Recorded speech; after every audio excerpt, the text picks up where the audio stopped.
Here we go.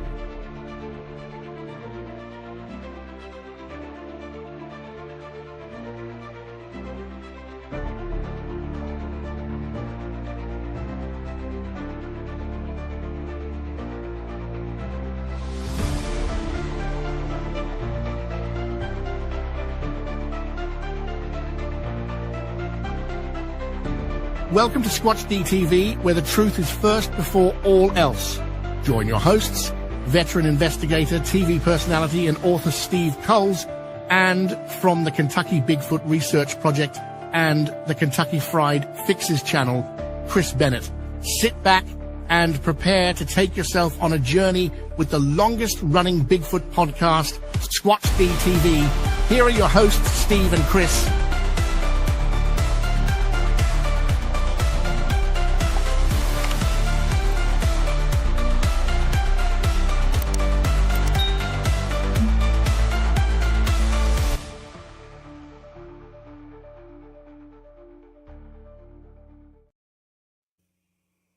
And good evening, cyberspace. Welcome to Squatch-D. And why is that? Oh, that's why. There it is. Yeah. Welcome to Squatch-D TV for February 22nd, 2026. And we're just less than a month away to spring. Oh, can't wait. And that's good news.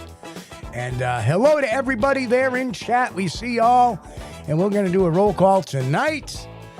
And, boy, how you been, Chris? I know it's cold down there. Yeah, man, it's cold. I mean, we've had like 20-some degrees and, I don't know, about 10-mile-an-hour average winds today. It's really cold. Not here. Makes it It's feel been in like the 30s. Yeah, it feels like, zero. And it's when the wind's blowing. But that's okay. Spring is just around the corner. You remember a couple of weeks ago we had Snowmageddon? Yeah.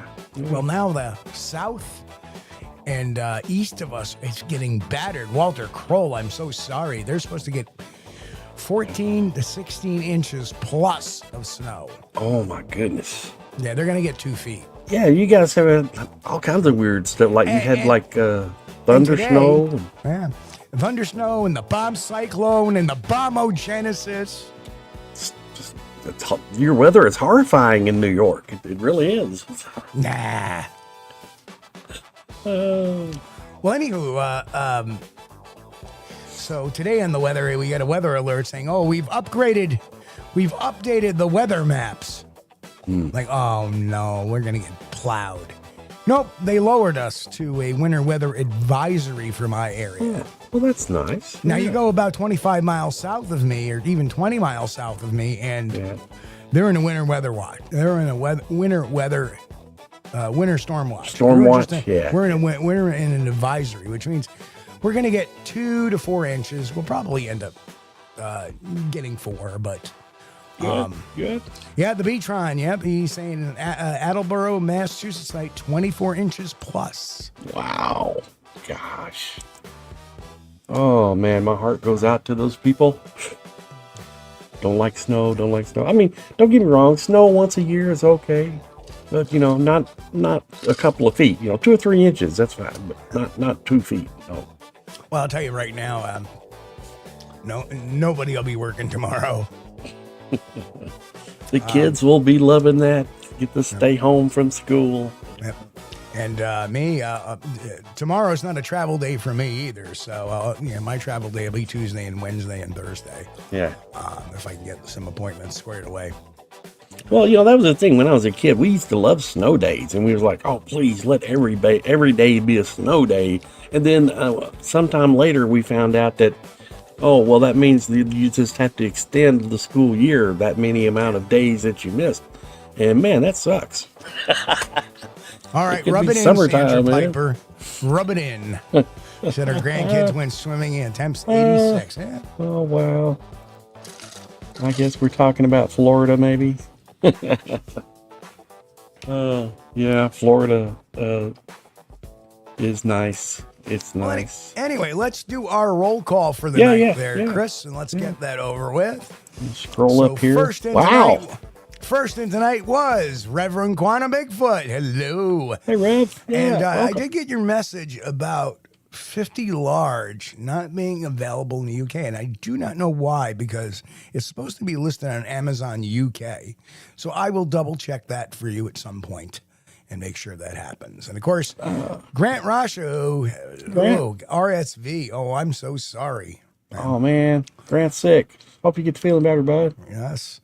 Roy Longley, what's going on? Representing Roy. the Lurkers. Red flags, gold medals. It's all about a good day.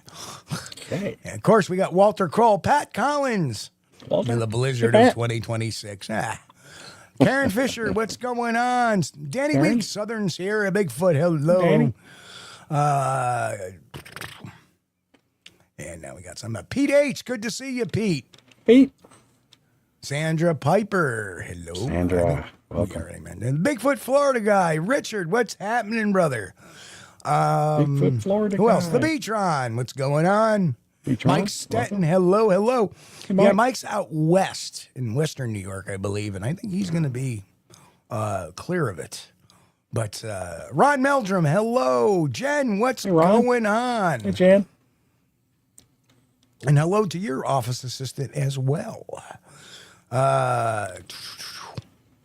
Mine is just kind of taking a nap again. Gary Johnson, hello. Hey, Gary. Okay, here's a new one. Winter Warrior Light 77. Welcome to Squatch-D TV. Make Winter yourself at Warrior. home. Our good friend Carl from Connecticut Bigfoot Research. Hello, Carl. how are you, sir? I'm There's lost. Richard again. The Susie Monster is here. Susie. She's going to have to rewatch it. She got called into work. Okay. Oh, Catch you on the replay, Susie. that sucks. Mick, the mighty Mick is in Hey, the Mick. house. Yes, Canada's staying clear of this one. Who else? Robert Denduven, hello. Corncob, say, Robert? what's going on? Corn cob. Winter Warrior Light is from Northern California. Got 6 feet of snow. Oh, wow. 6 feet. Oh, my She's God. loving it. I'd be hating. Oh, Chris no. Helton, good to see you, my brother. Helton, a.k.a. Fester Man, also. How are you? Faster man, welcome. Little Kilroy. See, Chris. Hey, there he is. Little Kilroy was here. All Good to right. see ya. Welcome, Little Kilroy. Oh, another new one. Oh, no, it's not. It's Doug Gear. Hello, Doug. Good to see you. I haven't seen you in a bit. Good to see Doug. you. Roker Gepta. Hello, Roker. Good to see you Roker. again. So, the gang is all here. And it's good to see folks that we haven't seen in a little bit back again. Yeah. Oh, Montgomery County, yeah, used to be a little bit in the safe zone a little bit. But here we are. And, oh, excuse me. In case anybody didn't see or didn't know, for all our newcomers, sign up for the Squatch Detective Report. It's free. It's coming out in just 6 more days. This Saturday. Coming out. So sign up for it. It's free. Just go to squatchdetective.com and click on the subscribe button. Oh, the end of the month is only a few days away. I dread it. Of course, you want to visit the bookshelf. Obviously, you all know that I've had 7. Whoops, no, I have 8 books. I have 8 books now. This is the new one. It just came out on the 20th, just a couple of days ago. So there you have it. And Chris, they did fix all that problems. Remember, we were looking at the Yeah, different.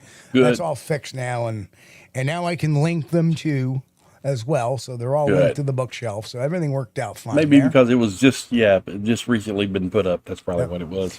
Yep. And My if you're copy's not- coming tomorrow. Yep. Mine as well. So I'll have a nice hard copy in here to put in my reference section here. And then again, if just an announcement too that coming in May, we're going to be doing an 8-session forensic witness interviewing class. And if you join the member section and sign up for the class, and like I said, we're going to do the signups in April.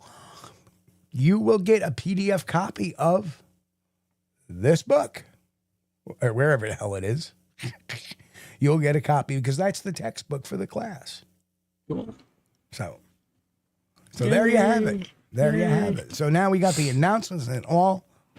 No safety goggles required. Maybe some X-ray glasses, though. That'd be kind of fun. No pocket protectors either. That gets you laughed out of the building. Mick signed up for the centerfolds. I haven't seen those yet, Mick. I'll be. My memory has just been sold. Nah. And the pocket protector. Okay. No pocket protectors. Those are actually really good. Yeah. You have to wear a white shirt. Somehow, Chris, I can see you wearing one. Yes, I have had a pocket protector before. Yes. Hey, there's lots of ink Kaiju pens. Ninja Kaiju Ninja 85. Kaiju Good to Ninja. see you, Tristan. Hello. So, tonight we're going to be talking about red flags in Bigfoot stories. And I didn't really have time to come up with some stories, but I got a bunch in my head that just, oh,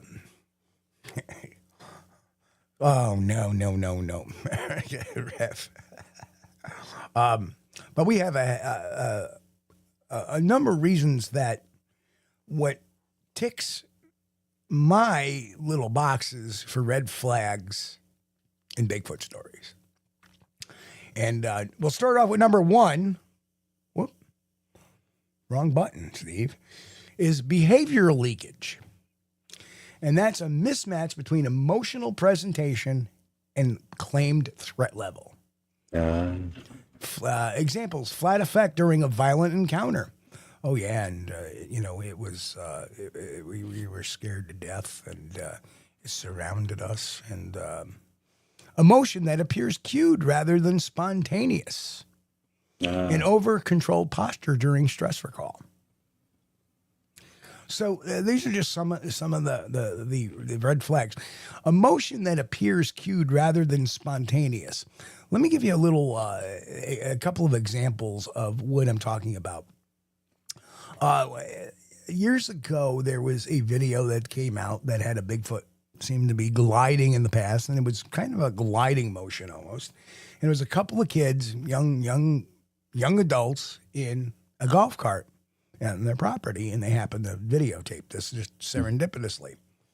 And when I wrote to them,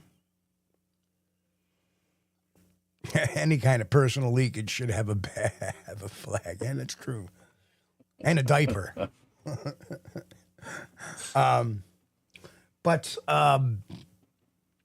So I emailed them, and like I said, the behavioral language that he was using was like emotion that appears cued rather than spontaneous. Oh man, it was awesome. I couldn't believe it.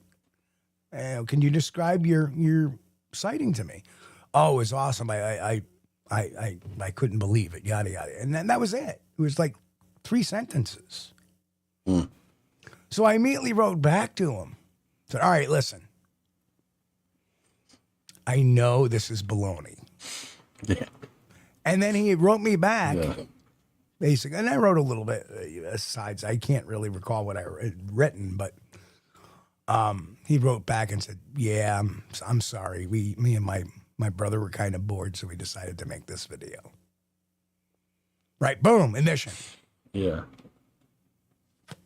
So, well, one of the things too, the behavioral leakage. I don't know, but their behavior, the witness behavior, when they describe how they were feeling when they first saw it, is a big red flag too. Can be, because some people describe. I've heard witnesses say that when they first saw this creature, they felt peaceful and calm, and one girl even said she felt love, and I don't think that peace and love have anything to do with your feelings. If you see one of these creatures, that would be very odd.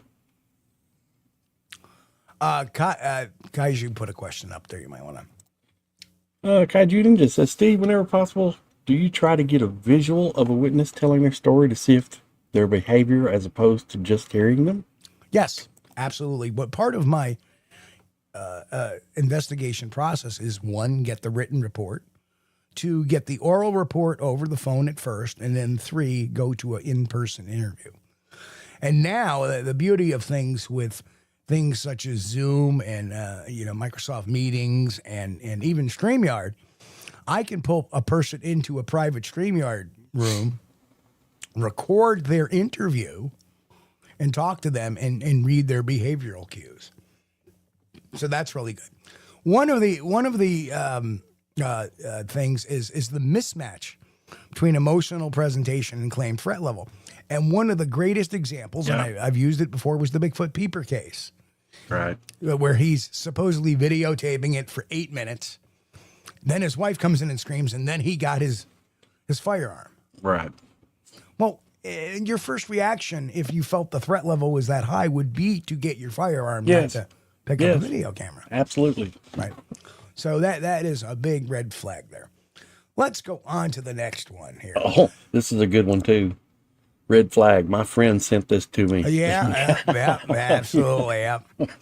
Let's talk about timeline compression. And this is, if you look at a lot of Linda Newton. Now, I got to say this. Linda Newton Perry has not been active since the end of 2024. There have been no new blog entries to Bigfoot premise. The last one was November of 2024. So I don't know if she's sick, ill, in a nursing home, or whatever. But a lot of her stories had what we call timeline compression. Multiple complex actions are reported in unrealistically short time spans. For example, there were so many, some examples, full anatomical assessment in seconds. And we talked about that last week, the last show, about the guy who had the sighting in the field. And I'm going down, and he's describing every bit of, right? Yeah. Detailed environmental awareness during peak adrenaline. Like, I'll admit, mine, people ask me a lot of detail. I don't have much detail because my adrenaline is like, right? You tend to lose that. And what happens is, as you will read in, the new book, is that what happens is, and what you need to avoid is having the mind fill in the empty spots. Yeah. And that's why a good interview will draw from that. And there was a question from Reverend Quantum Bigfoot. Steve said, how do you deal with a witness if they have visual tics or autism, etc.? Baseline. Everything. Remember, when you start to learn things, and we will, in the book and in the class, we talk a lot about baseline. That's how everything starts. So if somebody has a tic, you're going to see that in baseline. Now, if they don't have a tic during baseline and they develop one while telling the story, there is a flag. Now, does it mean dishonesty? Not necessarily. Because then again, I have another chapter in the book that says, hey, behavior that can be misinterpreted as being dishonest, but not necessarily is. Right? Yeah. There's things to consider. You got to consider what type of person this is. Are they a visual person? Are they a touchy-feely person? Or are they an auditory person? Auditory like person. Some people like me, I'm an auditory person. So sometimes I may not look at you when I talk because I'm looking around. And that's just, I don't know if it was part of the job or just who I am. I'm always checking my surroundings. Situational awareness is really big with me in all scenarios. Yeah. Body language can be tricky. Just because you learn body language doesn't mean that you know it. Yeah. So I mentioned Linda Newton Perry, but a lot of her stories were, well, me and my husband, and not hers, but she would write in under, Anne wrote in and said, well, me and my husband were driving down Route 213 near Medford, Oregon. And we saw this Bigfoot cross the road, and it was so huge, and it took giant steps as it walked across the road. And as we drove by, we got this horrible smell and blah, blah, blah. And there would be so many detailed environmental awareness things. I bet you're she driving sounds by an area, yeah. She sounds just like that too, I'm sure. Yeah, she does. She actually does. And the funny thing is, you would see, like, if I was to take the complete collection of all her reports she had on there, about 40 to 50% of them is my husband and I, right? Apparently there's no single moms or no single women Right. in Oregon. They're always my husband and I that see Bigfoot. They're always married, you know, and they have the kids in the back and all this other stuff. Grant. Yeah, Grant, that would be good to interview a Bigfoot. I mean, I don't know how you could cross the language barrier there, but I'm sorry, what was that? Grant said, I would be curious as to how Bigfoot reacts after an encounter. How do you interview them? You don't really. But here's the there is something to that. As strange as you may ask, you know, what was the behavior of the creature? It's a great question to ask a witness. Sure. Well, it had this shock, you know, and this is the beauty of having a show like this, because I can draw out a vast amount. And there was a man that was horseback riding with a George. His name was George, and he was riding with a retired state trooper, horseback riding on a trail. And they had one come out from the woods, and I'm not going to get too detailed in it, but they described it as looking as shocked as they were to see it, as it was seeing them. And that is,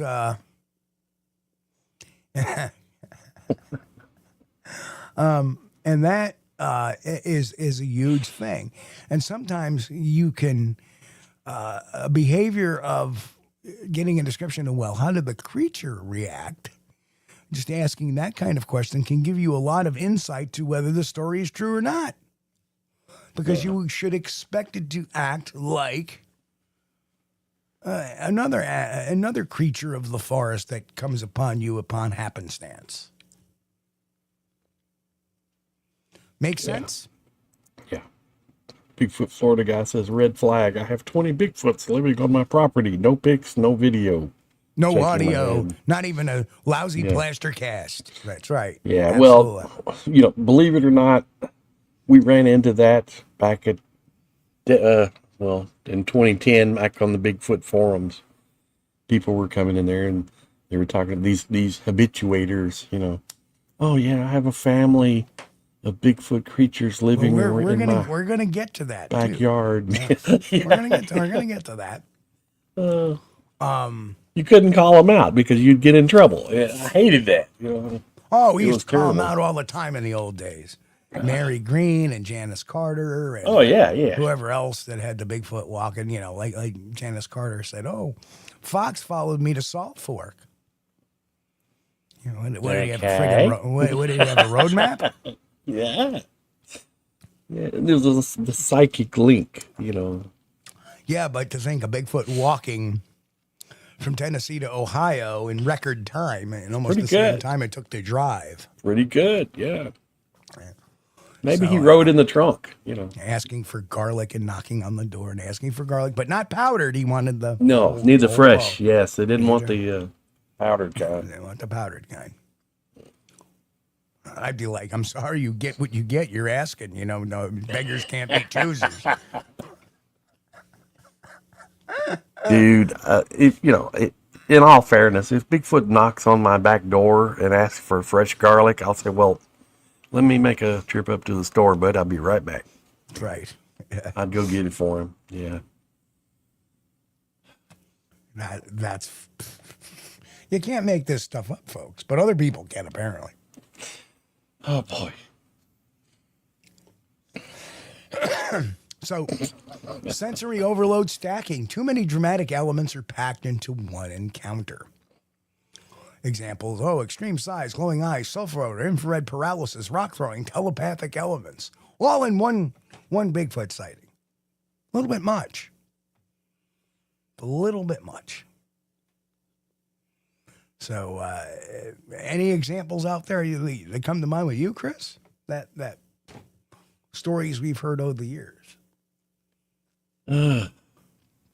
Well, just the very highly detailed descriptions, though, is what gets me, because you know that's not going to happen. Even a trained observer is not going to be able to recall every detail on one of these creatures from an encounter that happened a few seconds. So, Kaiju just asked another great question. Steve, Man, we're blowing through this way fast. what's the worst Bigfoot encounter witness you ever heard? The worst. I have the encounter or the witness? Maybe he's talking about the most unbelievable thing. And Roker asked the question. Let me get to Roker's question first. Okay. Define extreme size, please. It was a 14-foot Bigfoot that I saw. 14's huge. Well, yeah, that could be explainable too, though, because when you first saw it, it'd be like the fear multiplied the. Like Sandy came running in from the back porch at the old house, and she saw a snake on the back porch, and she said, "It's 20 feet long. It's longer than the road or something like that." And I went out there, and yeah, it was a pretty big snake, but it wasn't all that, But to her, it was like, she was terrified. Well, I would say this.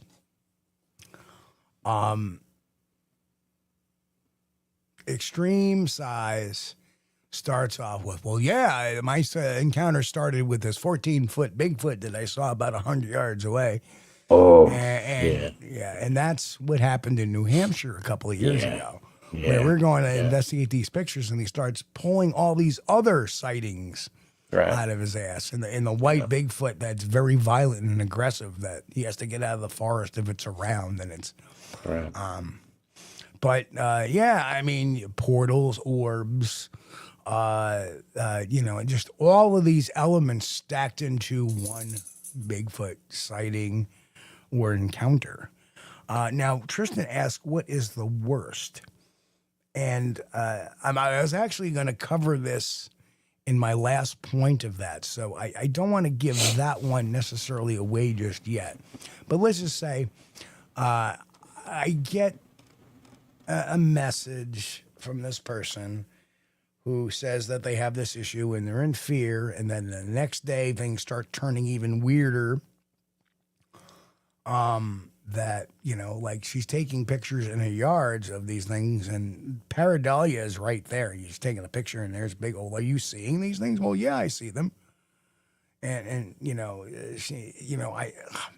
I almost think that her husband thinks she's full of crap because he went out there with the broom or something or a shovel and said, no, look. And she's, then they started yelling. And I said, see what you did? You made him mad. And you got him angry and just like all this weird stuff. And I was trying to explain to her, well, you may think that, Bigfoots can cloak and shapeshift. Obviously, a lot of what she was thinking has been contaminated by websites and stuff like that. She's been doing far too many. Mm-hmm. Looking at the sites. Woonacy. Right, Woonacy. And I tried to explain it to her, and she didn't say much in response to that. But I didn't contact her for a few days because I was going to come out on a Friday just to placate her because she wasn't very far. And it snowed. We had a snowstorm. So I wasn't going to go out there in 10 feet of snow, and that was when Snowmageddon happened. And what ended up happening was I get a message from her and says, well, I talked to some other Bigfoot researchers, and they find my theories very interesting. Okay, I'm done. Done. Because what happens is you look for the doctor that some people call it doctor shopping. Right? Yeah. And that's all she's doing. She's Bigfoot researching. They find some sucker that can, really? Yeah, they can do that. And okay, you can go live your fantasy life. That's fine. Stay with your cognitive dissonance. That is one of my worst cases I've ever had. Oh, Southern Sierra Bigfoot, 11 foot. I will say yes. There may be people disagree with that, but I would say that would probably be the extreme. Danny said he took a broom to a Bigfoot fight. Yes, I found that. Well, think about it. He probably did. Like oh yeah, there's a Bigfoot out here. Here, look, there's nothing there. Right. And she was sending me pictures, and I'm like, don't you see them? I'm like, where? And then she was pointing to the ground. That's a pile of leaves. Oh, Like, God. This is going to be the guy that was taking pictures of the Bigfoot hiding behind blades of grass. No. This is Shortly mowed blades This of is grass. actually a woman. Okay. And I was like, I'm done with this. And it's an area that's not very big with Bigfoot sightings either. Well, I mean, to me, one of the turn-offs for me is on the sensory overload would be magical things. Well, yeah. Like telepathic elements. Yeah. I remember listening to one lady interview on Blog Talk Radio, and I can't remember her name, and I'm not going to try to. But she told the story when she goes out. This is how she researches Bigfoot.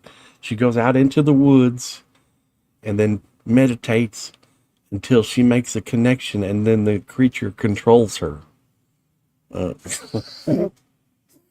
And I remember being in the chat, and I was typing in, what, he's controlling you kind of like a RC truck or something, driving you around the woods.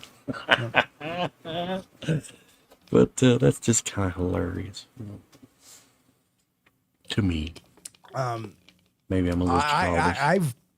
I've seen that. I was actually on the site once in Alabama where this person who was an allegedly a registered nurse said, "Oh, I can telepathically communicate with them and call them in." Mm-hmm. Well, go ahead, do it. Yeah. And a half hour later, nothing. And of course, I'm sure there was the excuse, well, there's too many of you here or whatever. They said they didn't want to come right now. Oh, man. So. Oh, no. So you do that. And you see that kind of well, somebody here has improper thoughts. Or you'll see some kind of just arcane, non-provable type of excuse.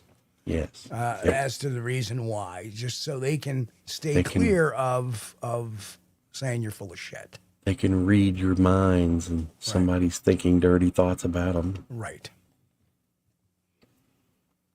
But, I can see, we had one guy on here, and I won't mention him, but he talked about that he thought he had a telepathic communication with one because he told it to move left. Remember that, Steve? And it moved left, and then he told it to stop so he could see it, and it stopped. So he thought that, the creature was reading his mind.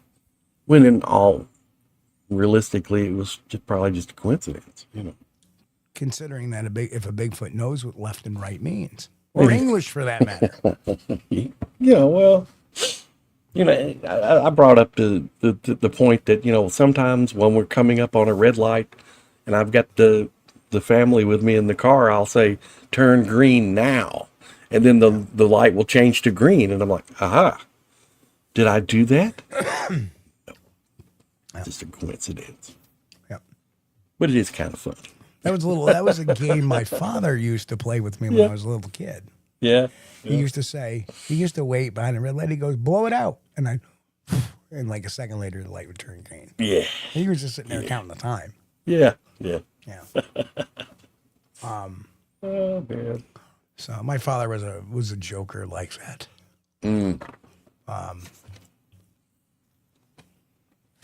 But yeah, I don't know what that woman is doing right now, and I hope she's not bringing in other Bigfoot researchers that will try to. And that's the problem I have, is that if you have cognitive dissonance like that, and you're finding quote unquote Bigfoot researchers with that type of cognitive dissonance, they're gonna create this whole, oh my God, this is going on in this place, and it's not really going on, and now they're all giving themselves confirmation bias between the bunch of them to where this becomes a real thing, and it doesn't matter if it is a real thing or not. To them, it's real, but. the other thing, and I may this may be on one of the red flags too, is that when she was talking to me via chat, it was how it started. Every once in a while, she would say, "Believe me, I wouldn't make this stuff up," and that is a huge red flag right there. And she said it a few times. Well, sometimes when you're trying to relate something that is unbelievable, some people will say that, but you have to watch out. You have to watch out. Yeah, not really, because this is happening. I don't need to say believe me. I don't care if you believe me or not. This is happening. But if I'm not so sure about it, and I'm not very strong in my detail about it, you're gonna leave. Trust me, believe me.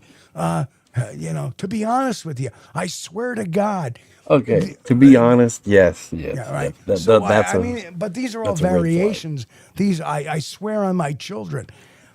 And as a investigator who sat across the table from a couple of thousand of criminals, you hear that type of behavior,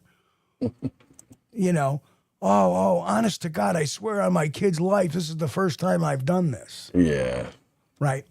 How many times have I heard that? Honest to God, I didn't mean to do this. It was an accident. Right. I'm being 100% honest with you. I wouldn't lie to you. And these are all predicates for you're lying. We used to have this guy that we used to work with at the federal security service that I'd worked for a while. And I remember the chief and I were talking, and we used to have this guy says, I wouldn't lie to you. Well, when he says, I wouldn't lie to you, he's lying to you. We just used to say that and laugh. Well, that's the thing. See, he injected doubt where none need exist. Right. He shouldn't have done that. Yeah. Right. Well, but that's psychology. That's all psychology. See, it's hard for people to reference this stuff because they're not guilty of it. Like me. Oh, I wouldn't fall for any of your interrogation tactics. Well, of course not. You haven't done anything wrong. Yeah. So you don't have the proper mindset of being guilty of anything. So if somebody lies, they have this guilt. And that makes them say, I wouldn't lie to you. Or honest to God. Because they're trying to overemphasize that they're being truthful.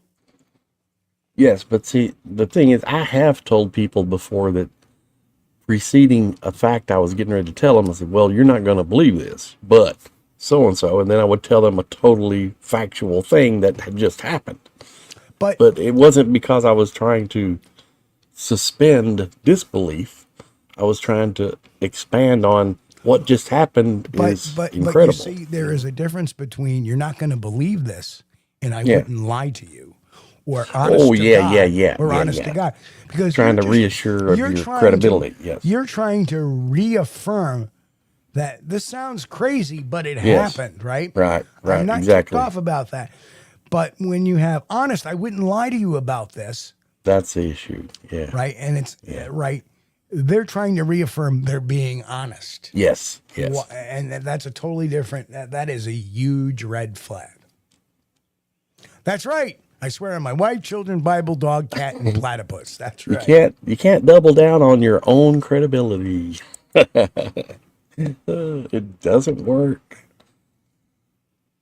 And sometimes I watch some of those police videos where they pull somebody over and they're talking to them, and the guy in the car or the girl in the car, whatever, the subject says, "Well, to be honest with you, blah, blah, blah, blah, blah." Right. I'm sitting there just snickering and laughing because know they're lying. Right. You know they're lying. It's hilarious. I wouldn't lie to you. Really? Okay. Everybody else would. Wow, we got somebody new in here. Elliot, 555I. Hello. Good Welcome, Elliot. Good to see you. So Sit let's down, go stay a on. while. So let's go on to our next point. Yeah. Perfect memory under extreme stress. Fine detail recall that exceeds normal stress-based cognitive No. limits. Muscle definition, low light, precise eye color at a distance. We've heard that before too. Exact finger ratios. All the fingers were about 5 inches, at 6 inches long, and well, the thing was 100 yards from you. How to, 150 feet from you. How the hell would you even? How would you know its toenails were black? I don't... No.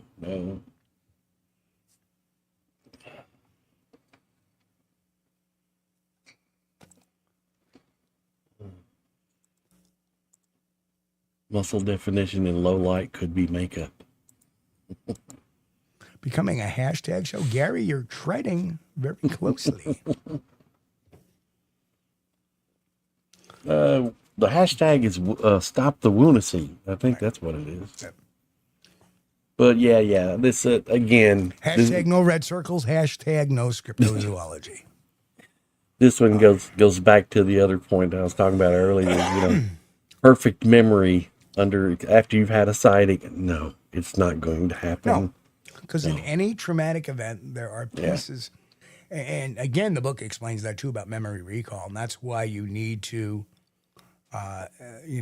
evoke some questions that will bring about memory recall, because people don't have it, and you want to bring their recall up that's not contaminated.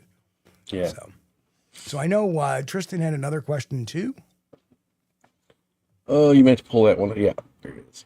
Steve, is there any features of the Bigfoot you expect the witness to say? Or are you hoping for them to say, maybe leaving room for features that are not always talked about and mentioned? Well, here's the strange thing. Every once in a while, you will have a Bigfoot witness say something odd about the detail. And does that make it an invalid report or a red flag? No, actually, it kind of hammers it home. They may not be exact on a description of this or that or whatever, but they said, but you know what I really jutted in my mind was this. And one of them, and we interviewed these witnesses separately. They were two 12-year-old boys playing off of Bear Road in Whitehall. This goes back about 12 years ago. And they had witnessed a Bigfoot, or at least they claimed to have witnessed a Bigfoot. And we get them apart, and Bill talked to one and I talked to the other. And when we came together, we realized they weren't very descriptive on the face. They didn't really see the face very well. Yeah. Perfect. They didn't, they couldn't describe the hands or the feet or anything like that. They just saw something very tall, big, hairy, walked on 2 feet. But both of them said it had boobs. Mm. How old were these boys? They were about 12, 13. Okay, but yeah, still, that figures, yeah. But that's why they used that term. They didn't use breasts, right? Yeah. Right. I'm using the term they used. Yes. But so I mean, that would be more common for them to notice that feature. That in of itself lends more to the credibility, because they weren't able to describe the common features, but they definitely saw this thing they weren't expecting to see, which was a Bigfoot having a pair of breasts. National Geographic. But when you get people... Danny Weeks has a good one there too. Don't boast it, but that's pretty funny. Oh, God. No. Oh, God. Yeah. But...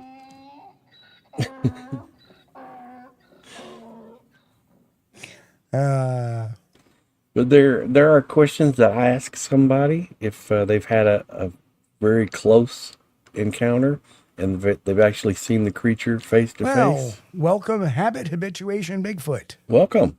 Make yourself at home. I won't tell you those questions. Yeah, and that's the beautiful thing about that too. You're right. The best witness guy is you can hear them relive that experience. Right. You look for the physiological markers too as they're retelling it. And you can see. I mean, I've been when this is retelling it, and their hair is standing up on their arm, or their jugular veins are distending, or you can start seeing the vein in their temples start to bulge because they're reliving this, or they're breathing. Their breathing starts to become a little bit short, not over exaggerated, but you can tell that they're trying to hide it, but they're becoming very short breaths because they're reliving this thing. And again, every traumatic account loses a lot of detail because of the adrenaline that's pumping through their systems. And it's your job as a good interviewer to do the memory recall, try to ask the right questions to bring out their memories. So, but good here's on the that thing, slide? though, because of the yeah, Go ahead, ask your question, Chris. it would be different to ask somebody that or to notice that on somebody that had just a one-time encounter as to somebody that had been investigated and had multiple encounters, because they don't affect me that way anymore. You know what I mean? Well, I am frightened, but to tell somebody about the encounter, it's not frightening while I'm talking about it. You know what I mean? I was fully prepared to see a Bigfoot Yeah. for many years. And Yeah. when I saw mine, it still Yes. shocked the hell It out of me. scared the shit out of you. Yes. No, it didn't scare me. Because, Did me. well, don't forget that I've been working on the behavioral aspect of these creatures for some time too. Well, let me say scared may be a wrong word. I should say vulnerable, because I you didn't felt feel vulnerable. I was shocked, awestruck. yes, Like, yes. oh my God, there it is. Yeah. Right. It was just such disbelief. That's the best thing I can say. And my second sighting, it was disbelief too. No, I didn't just see that. Yeah. Right. Well, that's the thing. I felt vulnerable. Like, here I am.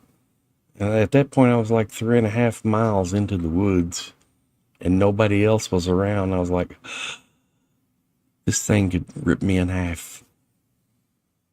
You know. And it's not that they acted violent or anything. They don't act violent, or they haven't acted violent toward me. But you start thinking about it. You see the size of that creature, and then the next thing you know, you're thinking, well, what could it do to me if it wanted to? You know. Not that it's made any moves, but yeah, this thing could rip me in half. You know. Start thinking about it. Right.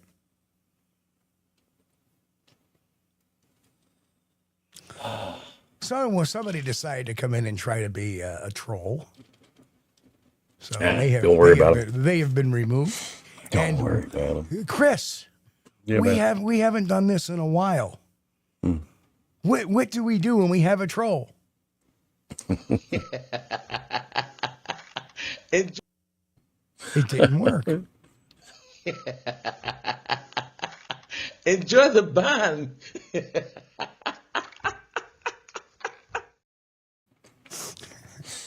And earlier, Kaiju Ninja asked this question. I said, how big, tall do you think Sasquatch can get? Could there be instances where there might be a taller Sasquatch than the average? Great question. Sure, why not? There's 7 foot, even 8 foot people. The tallest guy I think was 8'2" or something like that. Yeah. He's in the Guinness books.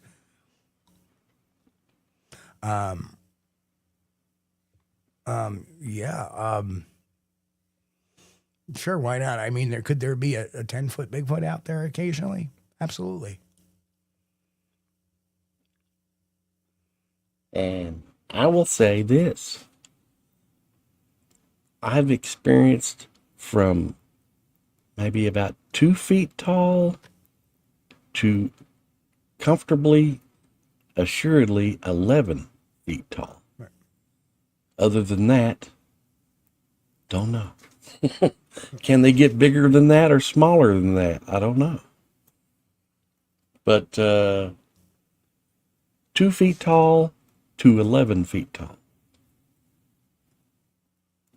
Well, I'm sure the juveniles and the young are small. Yeah, they're not born 8 feet tall. Right. No.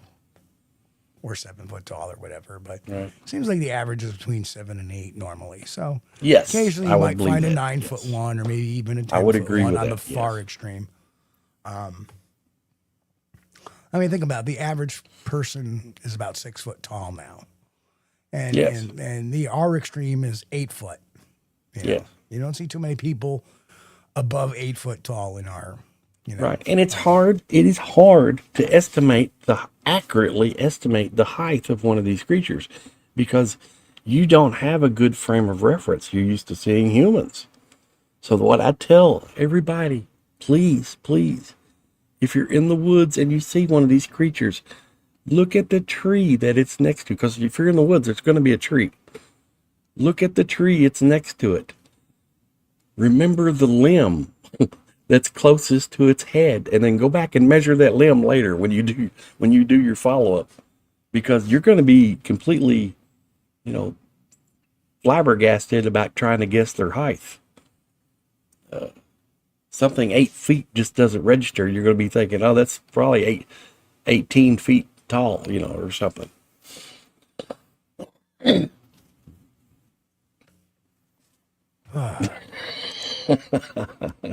Yes, Grant. So, do we know the height of Patty? So, I've heard ranges anywhere from 6'8" to 7'2". Estimations, yes. Estimations. 6'8" to 7'4" or 6'8" to 7'2", something Somewhere like that. yeah, somewhere in there. Yep.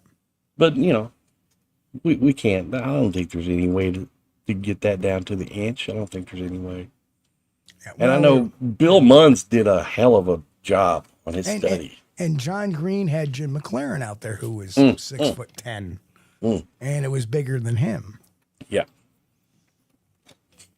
And there was a group called NASI a number of years ago that did this big scientific breakdown. I think they came out with a 7'2" type of, or 7'4" type of height for it. So anyway, let's pop in the next one. Taller than Bob Hieronymus. Right. Maybe Bob was wearing stilts. Show on hand morphology would be interesting. Yeah. But not really that much is known about Bigfoot hands, except an occasional cast or imprint on a vehicle or a window or two.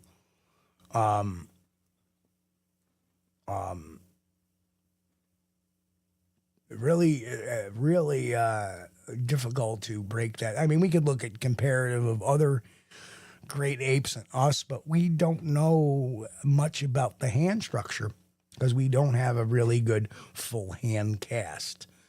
The reason why we have a good foot morphology is because of Dr. Jeff Meldrum's work and that we have so many different tracks.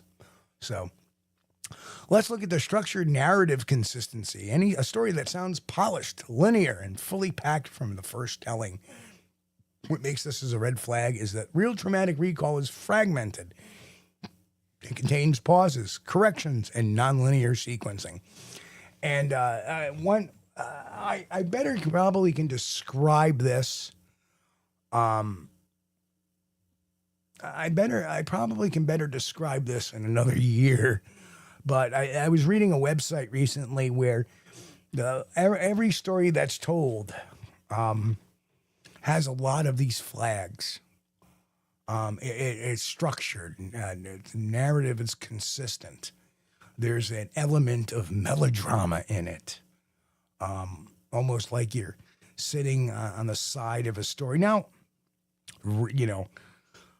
but then again, if this person has basically written an online book on their website, chapter 1, chapter 2, chapter 3.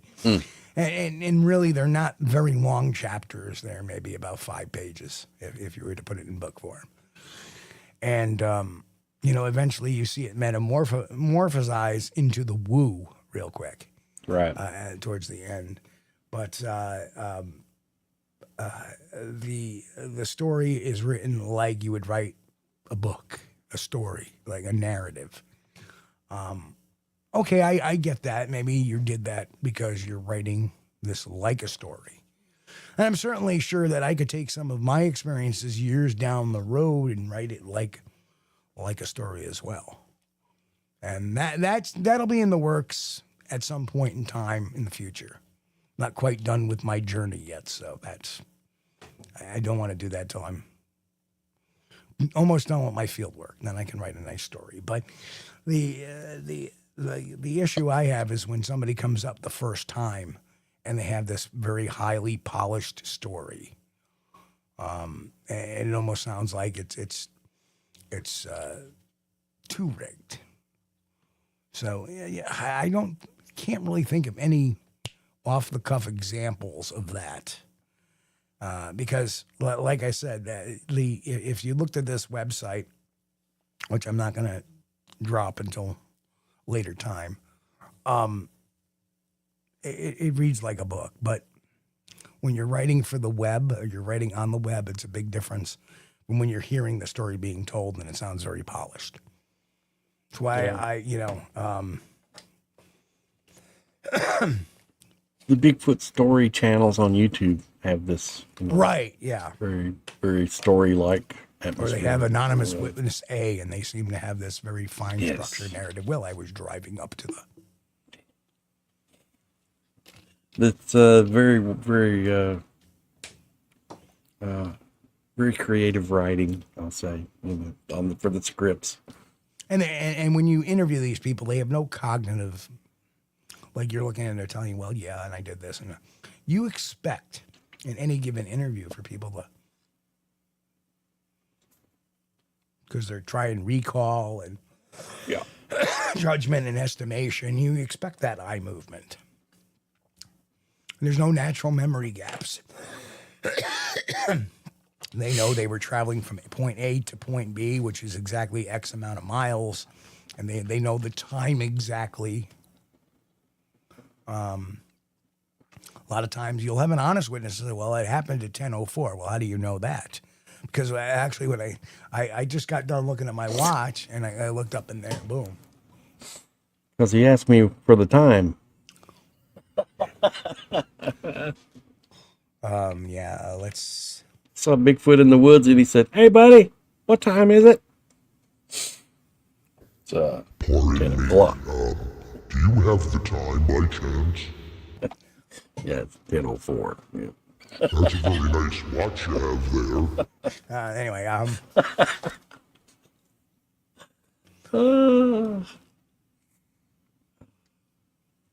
But yeah, that's some of those guys, maybe when they start writing it down, it's not, maybe they pull from books they've read where they like really extremely descriptive.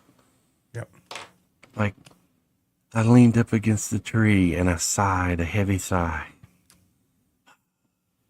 My heart was pounding as I saw the creature.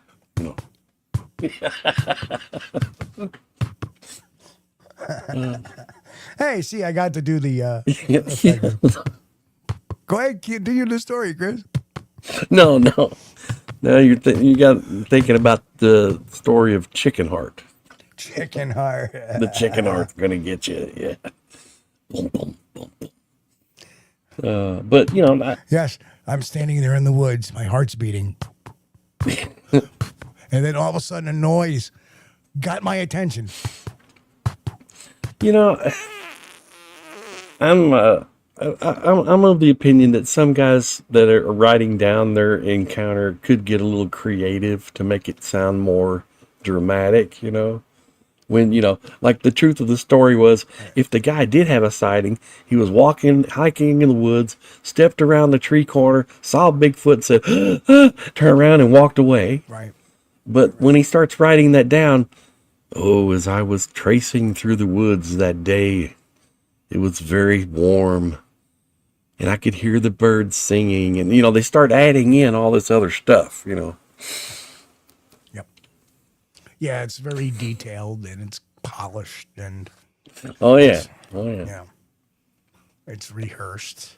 And like if you hear me and others tell their stories, it's never quite the same every time you tell it. And it shouldn't be, because it's all memory recall. It shouldn't be. If it's a made up story, you're gonna. this man has heard the chicken heart. Yes. Smeared Jello on the floor. Yes, that's right. So, next slide. Lack of scale reference. Yeah, that's a problem.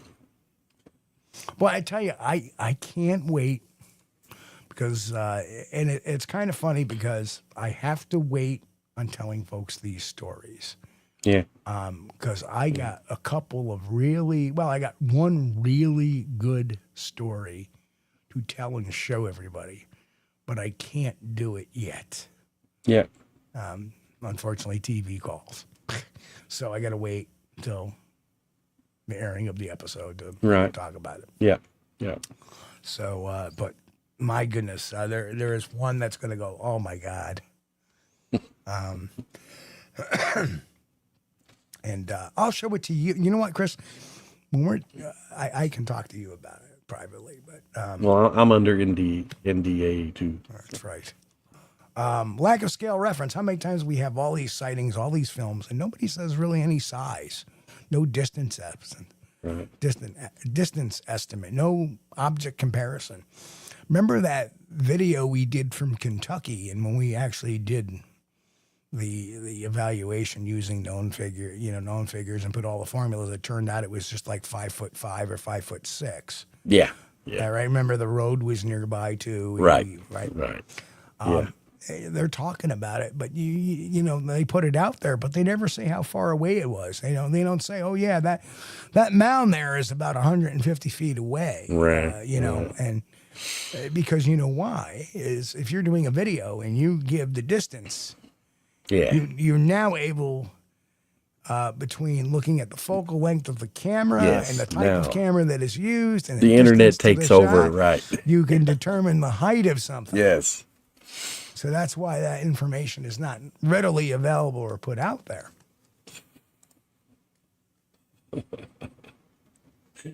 Oh, yeah.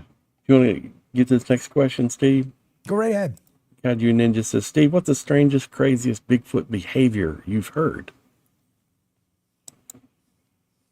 That's a good question.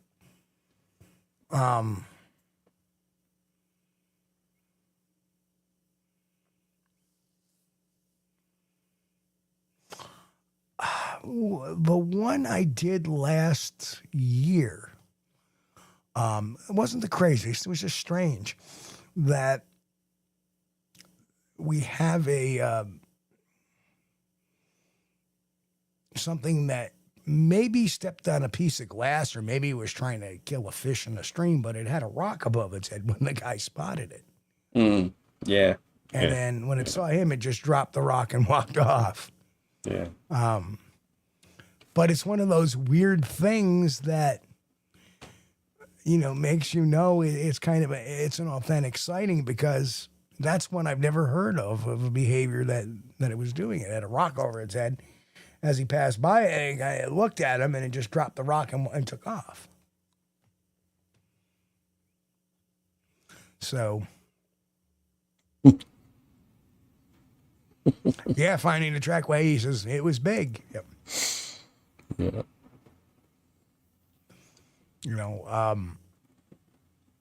That being said, though, I mean, did Roger Patterson or Bob Gimlin ever say what size Patty was?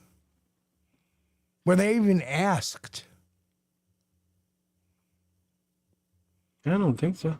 I don't think so. And that is not their fault. Yeah.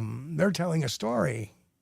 It would be up to us to ask that question. And when I'm a much better interviewer than I was when I met Bob in 2012. I have that much more experience over the years. But That would be a question I would ask. Is, well, how tall was it? I think Bob Gimlin has been asked that question, though, before at a conference, and he Probably. replied to what Bill Munn's findings were. Well, they say that it was between so-and-so and so-and-so feet tall. Right. But here's the thing. When you have that kind of answer, and if he specifically mentioned Bill Munn's, Yeah.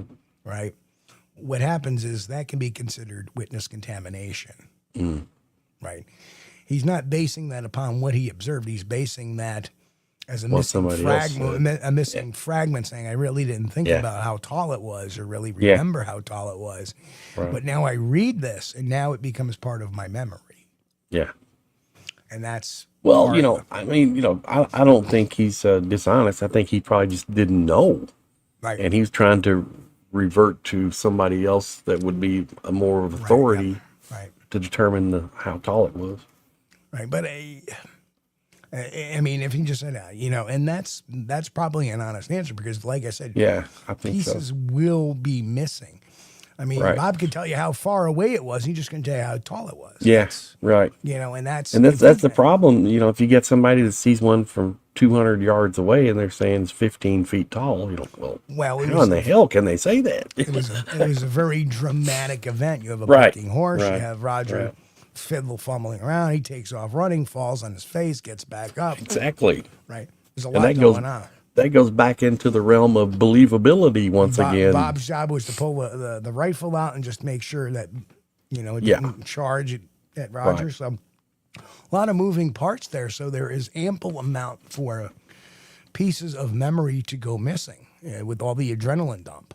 Highly believable, when he pulled the rifle, but they had already discussed this prior to this happening, that he would not, take a shot at the creature unless it threatened Roger,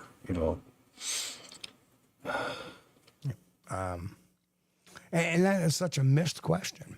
They could have bagged one that day. They could have bagged one.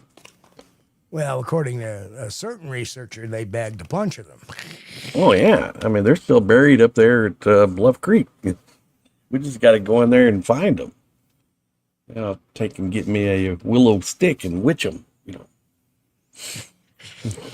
Get the Or dowsing rod. two copper rods, Get the dowsing dowsing rods. rods out. Yes, Oh, yes. it's over there. Oh, here they are. Okay, let's dig them up. If that was a thing and I believed it, I would gladly foot the bill for So, doing Mike, research. I am not recovery. familiar with that story. I'm going to have to look it up. Mike Staten wrote, Kevin Lang claimed that Glag grew to 14 feet tall. That's hard to believe. Very interesting. I have to, I don't know what or where that came from. Did I miss something? Did I miss a story that was out there on the internet about a Bigfoot? I've not heard anything about Glag. Glag. Gloopy. Glog, whatever, Glag. Glag and his mother-in-law, Hag.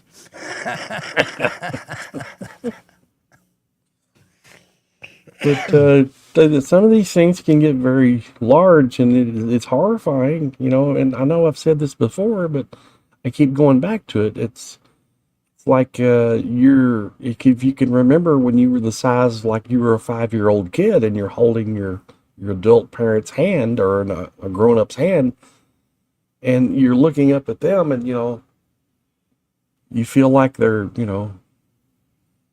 ceiling height, gosh, they're 20 feet tall, but in reality, they're just so much larger than you are. You kind of lose your perspective. Yeah. Exactly. That's why you got to look at the limbs on the trees.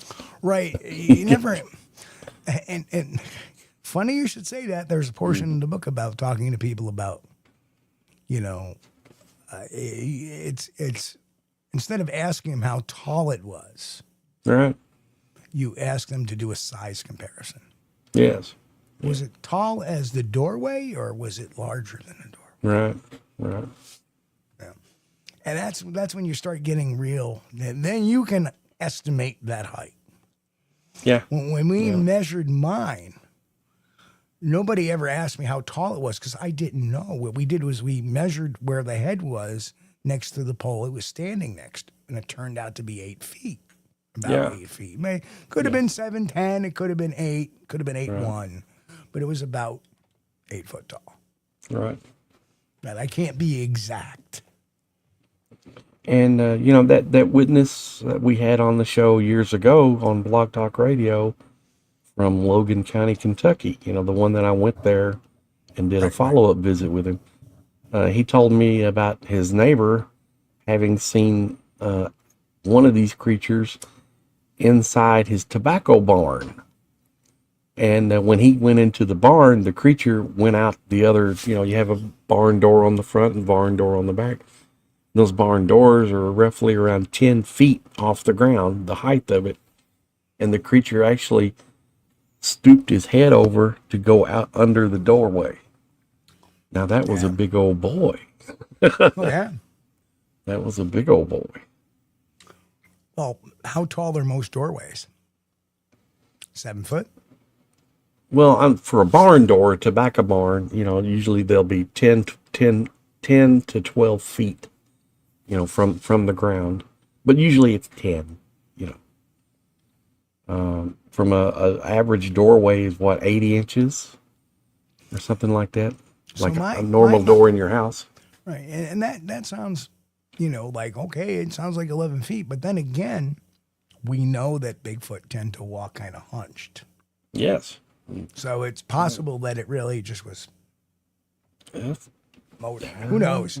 But again, it deals with memory recall. And sometimes it can be skewed a little bit one way or the other. The bottom line is did his encounters have any red flags? No. Did his encounters seem plausible? Yes. And that's all that really matters at the end of the day. I mean, nobody says you have to be exact. What they saw was a Bigfoot that was 9 foot 6 inches tall that weighed approximately, that'd be hard to do. Yeah. Because, let's face it, you're not going to be accurate that way anyway. Right.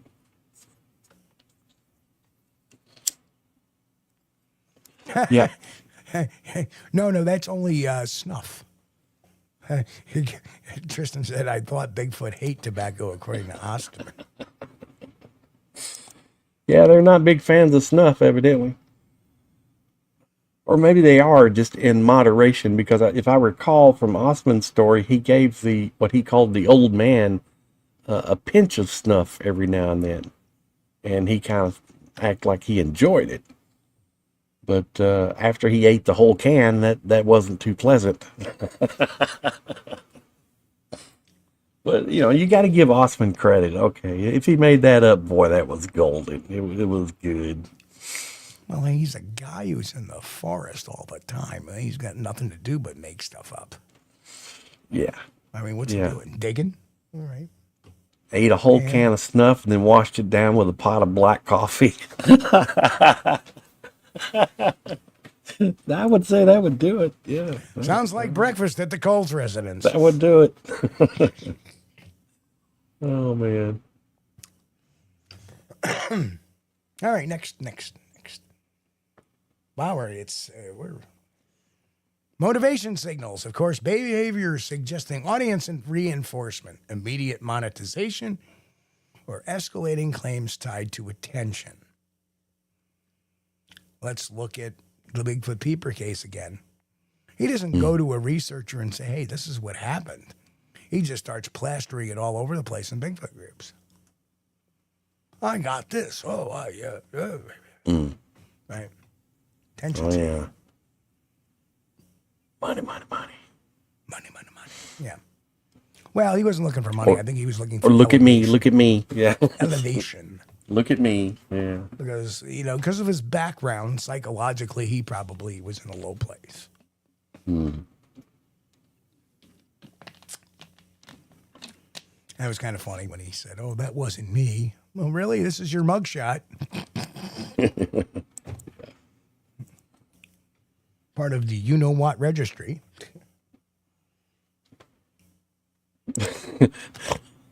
Roker says Baron Munchausen made me question Albert Austin. That's a great movie, The Adventures of Baron Munchausen. That's a very good movie.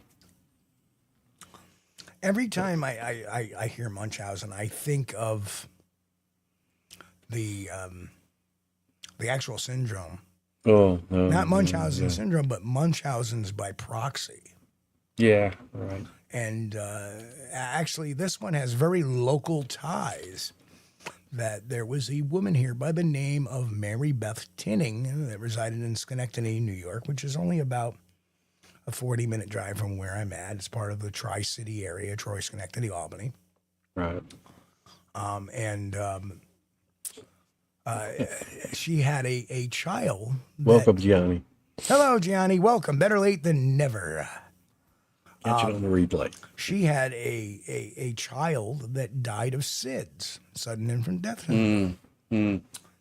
And a couple of years goes by, and she has another one die of SIDS. Oh, my God. And this happens, I think, 2 or 3 more times. Oh. And then finally, her husband and her adopt a child. And that child died of SIDS. And that's when the cops said, whoa. Yeah. Yeah. Right. Something's going on, right? Yeah, and they ended up convicting her, and she ended up admitting to it. But what it was Munchausen's by proxy. She was adoring the attention. See, Munchausen syndrome is creating this drama. I'm sick. I'm hurt. I'm blah. To get attention and to get sympathy. Munchausen's is more leaning on sympathy, and by proxy means you make the other person. You make your kids sick, right, to get attention, right. And probably the most recent big one is Gypsy Rose Lee. I don't know if you've ever heard about this story, Chris. The name sounds familiar, but I cannot. So Gypsy Rose Lee was a young woman, and don't ask me where it was. It was somewhere, I'm thinking in the South. And her mother was there, and she was in a wheelchair, and all these different ailments, and she was in a wheelchair, and, she was bald, and, she had cancer, she had seizures, she had all this going on, yada, yada, yada, for years. And she had these allergies, and mom would have her on pills and whatnot, and it turns out it was all bullshit. And I mean, she was so well known that Habitat for Humanity came in and built the house a wheelchair ramp for her and refurbed the house so it was wheelchair friendly. Well, guess what? Gypsy Rose Lee knew she could walk. Oh. And as she got older and became, I think, like 17 or 18 years old, she discovered the internet, and you can find a boyfriend on the internet. Right. So her boyfriend was, I think, from Wisconsin. Well, anyway, Michigan. He shows up, and they murder the mother. Oh my God! Because she doesn't want to be tied down, acting like the sick girl anymore. And they have video of her. Walking, at the bus station, walking around, acting normal. Was she supposed to be in a wheelchair? Yeah, and supposed to be taking all these meds, and she had all these allergies and all these conditions, and she didn't have any of it. Oh, man. But the thing is that from a child, she believed she needed those, and then slowly discovered she didn't need those. Right. Well, she was a victim that turned out into a perpetrator. And that is why she is no longer in prison. Yeah. I think she served because she was young. I think she was 16 or 17 when it happened, actually. Yeah. So they treated her, they kept her in prison, I think, for 7, 8, 9 years, whatever. Wow. And she's out. And, she's got a new boyfriend, new husband or whatever, and she's living her life. But well, good. Hello, Nikki. We don't condone that behavior, but No. But but understand the mental stress of It's understandable, a woman who yes. destroyed her childhood that made Right. her believe she didn't have any interaction with kids her age because she was always kept in this confined area. And Yeah. it's just very interesting side. I And think I didn't mean to get off topic, but it's a very interesting story. So if we have an interesting story, we'd like to put it Well, a out. little sidetracked, okay.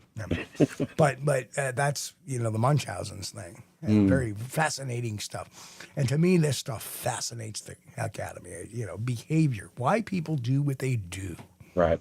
And that's always been my goal for exposing hoaxers and stuff like that, and the same with the behavior of the Bigfoot creature itself. Yep, and Johnny said it right there. Her mama fooled even the best of doctors. Yep. Wow. There's a fair amount of Squirrel. doctor shopping too. Squirrel. All right, next. Defensive pre-framing. Anticipatory inoculation against skepticism. You're not gonna believe this. No, that's the other one. That's Oh, I wouldn't lie to you.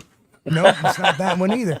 Defensive pre-framing is saying, so I saw this, but the body was there, but the government may have come in and grabbed it, or I was visited by government agents after my sighting. Or if I found these footprints, and there's a big. My DNA study is legitimate, but there's a conspiracy against me with the scientific community. Right? Yeah. That's defensive pre-framing. There's a bias against my study already, and I haven't even published it.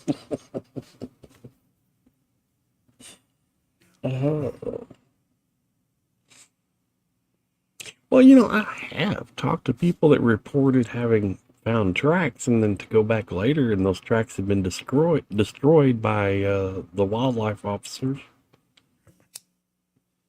Yep. Yeah, well, that too. Well, there's tracks, but yeah. I think that's kind of believable. I think sometimes they would destroy tracks, destroy evidence. Right. Well, they may, but we've talked about that before.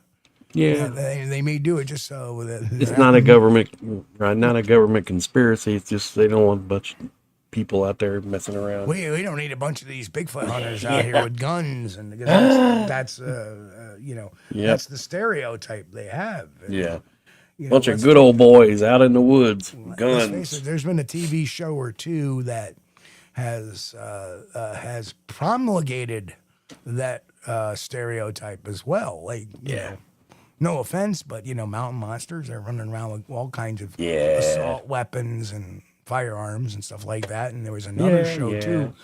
I think it was called Killing Bigfoot or something like that. Yeah, Was, something. The GBRO, and that only lasted like 6 or 7 episodes, and they yanked it. Yeah, I think I watched maybe half of one episode of that. It's It's so staged. It was ridiculous. Yes. I'm sorry, guys, but it was ridiculous. It was not good. You might find it on Tubi. I doubt very much They got some documentaries Discovery on will be Tubi. rerunning that anytime soon. Yeah, they got some documentaries on Tubi, let me tell you.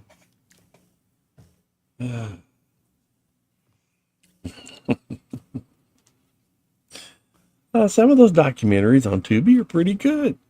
But some of them, oh my God, I wish I could get that time back, man. It's gone. It's gone. Danny, this stuff was stolen out of the freezer. Todd, Yeah, me too, Rev. remember Mr. Standing with the bags full of hair that later claimed that his house was burglarized and they stole the hair? Which was probably later used in the Borat movie when he was trying to pay the flea market owner all the stuff he broke in pubic hair. Yeah. Get the pubis. I don't want that. There's probably not that much of a government conspiracy to keep you quiet, I've found. But does the government play a role in some things being covered up? I think they do. I think they do, but I think it's at the like we talked before, it's at the local level. Right. A sheriff, like Yes. the one of the greatest examples is the Georgia dash cam video, Yeah. where you see it run across the road, and then days later the sheriff goes, "Well, I went out to that area, and it turns out there's college kids that live out there, and they did it." But yet the sheriff never provided a police report, Right. never provided a picture of the costume. Right. That would have been some definitely not grade A police work there. Right. To me, what it sounds like, he's covering up just by covering Brushing this. it off. Yeah. He doesn't want a bunch of crazy gun-toting Bigfoot hunters in his jurisdiction. Yeah.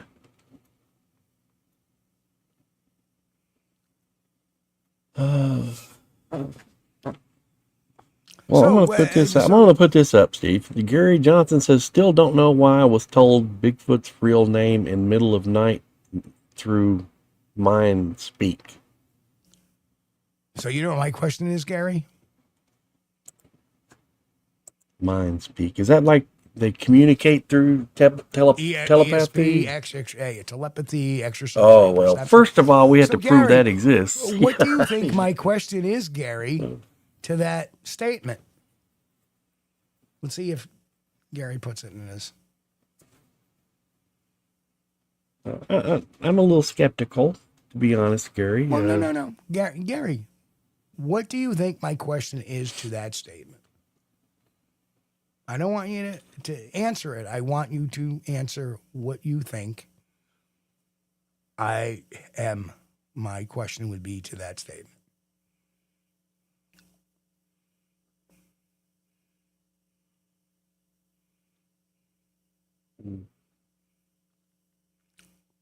And we'll get to Kaiju's question. Well, while Gary's doing that, we'll put up Kaiju's question here. Steve, have you asked witnesses to draw sketches of what they saw or had a sketch artist draw for them? Okay. Gary didn't answer my question. Well, he said, yes, it happened to me. That's not my question. So apparently my mind speak is not working very well. My question to Gary would be, what's his middle name? But to answer Tristan, in the case of the kids, we did have them sketch out what they had seen. I don't always do that. I should start. And as far as having a sketch artist, I really don't have any that I know of that are close by. Dude, if you asked me to draw what I saw, it would be a bunch of stick figures. I cannot draw worth nothing. I mean, I do good to write my name. But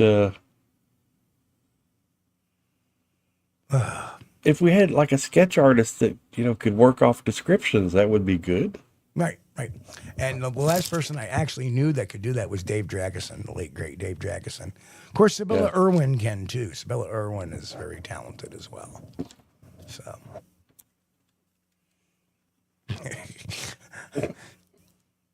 No, I'm asking you what his middle name is.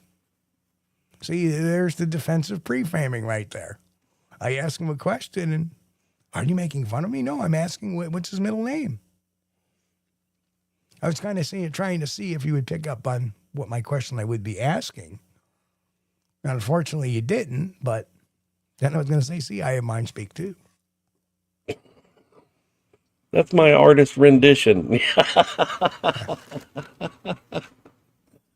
Oh, man. Big and hairy. Look at that. Chris Bennett is amazing, awesome, and fantastic and appreciated. Absolutely. 100%.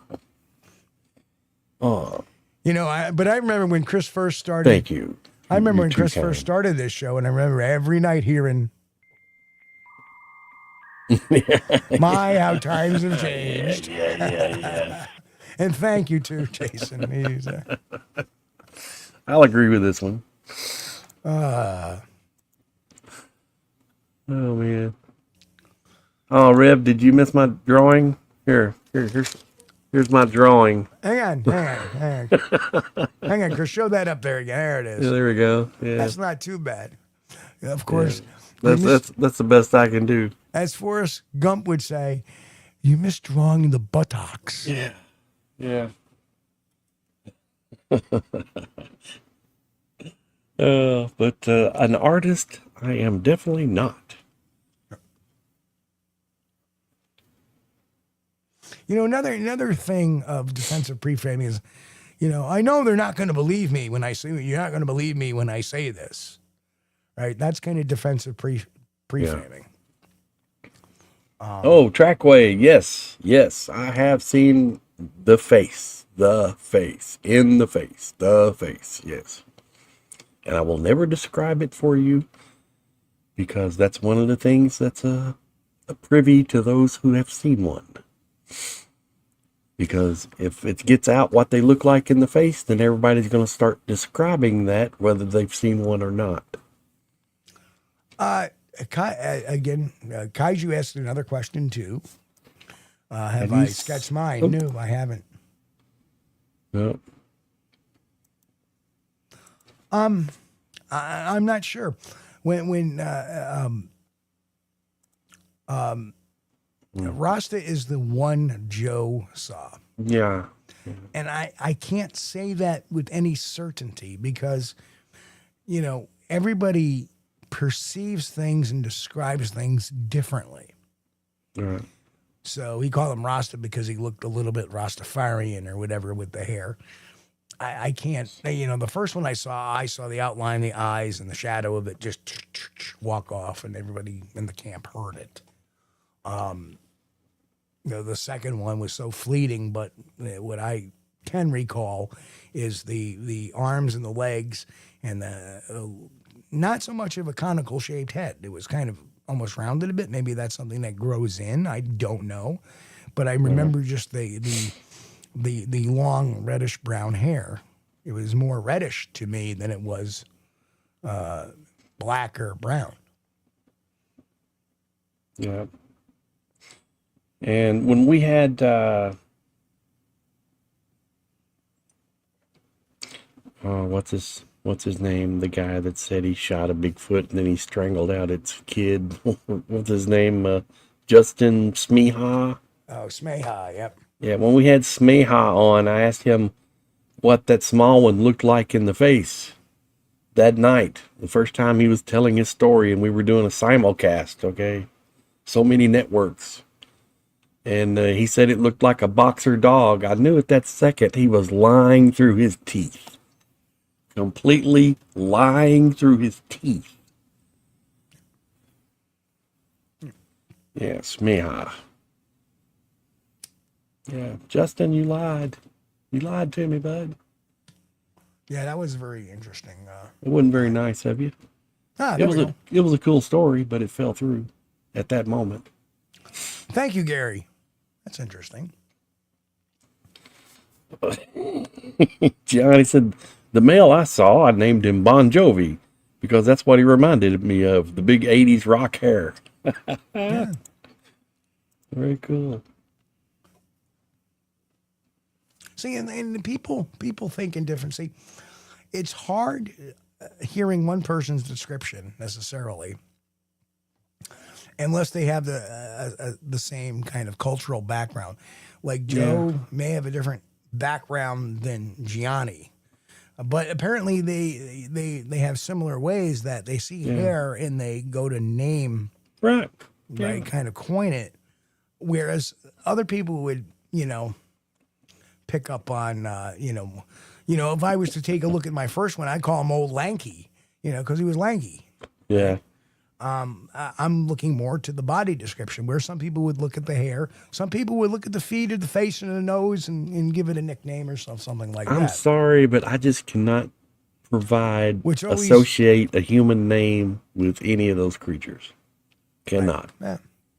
Well, it's the anthropomorphism. I mean, have you ever seen a dog and say, I'm going to call him George? Right? Now, we have some weird dog names, by the way. Yeah. Cairo, Roxy. Oh, I named Roxy. Roxy is named from Roxanne. What's her last name? I can't think of it. She was no. She was the one that starred in that Star Trek series. What was it? Oh, shit. Okay, never mind. Brain Right. damage. Sorry, guys. The most interesting dog name Deep I've heard Space was Nine. DOJ. DOG. I'm sorry, DOG. The OJ. No. Actually, the dog's name was DOG. The OG. Okay, I got you. You know how that name came about? No. DOG. DOG. Okay, that's acceptable. I was like, wow, that's pretty interesting. So, but yes, defensive pre-framing. That's one. Two more to go. Cognitive dissonance escalation, and we've seen this happen. Bigfoot on the brain. Belief intensity increases when contradictory evidence appears. Known wildlife identification dismissed without examination, and debunked elements replaced with expanded paranormal attributes. Yeah. So that's huge. And there is what I was seeing in my weirdest case. Tristan had asked earlier. Yeah. And that's why I wanted to throw in there that things just kept getting weirder and weirder and weirder. First she's seeing them, she's scared. Then the next thing you know, they're doing this and they're doing that, and they're right by the house, and there's no tracks. There's no evidence other than pareidotic pictures.